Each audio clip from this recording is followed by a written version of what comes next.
اس سے پہلے امریکی صدر نے معاہدہ نہ کرنے اور اپنا ہرمز کو نہ کھولنے پر ایران پر جہنم کی آگ برسانے کا اعلان کر دیا۔ اس سے قبل بھی ٹرمپ ایران کو دھمکیاں اور ڈیڈ لائن دیتے رہے ہیں۔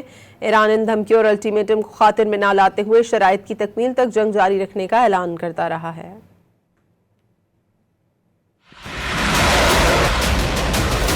We are on track to complete all of America's military objectives shortly, very shortly.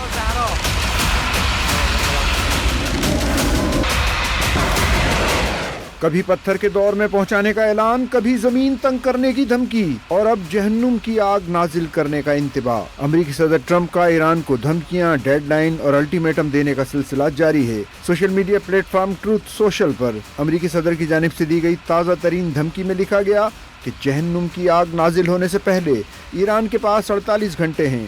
یاد رکھیں وہ وقت کہ جب انہوں نے ایران کو 10 دن دیے تھے کہ یا تو معاہدہ کریں یا اپنا ہرمز کھول دیں۔ اب وقت ختم ہو رہا ہے۔ 27 مارچ کو ٹرمپ نے اعلان کیا تھا کہ وہ ایرانی توانائی تنصیبات پر کسی بھی ممکنہ حملے کو 10 دن کے لیے روک رہے ہیں۔ 2 اپریل 2026 کو امریکی قوم سے خطاب میں اگلے 2 سے 3 ہفتوں میں ایران پر شدید حملے کرنے کا اعلان کرتے ہوئے ٹرمپ نے دعویٰ کیا تھا کہ ایران کو پتھر کے زمانوں میں واپس لے جائیں گے جہاں سے وہ تعلق رکھتے ہیں۔ We're going to hit them extremely hard over the next 2 to 3 weeks.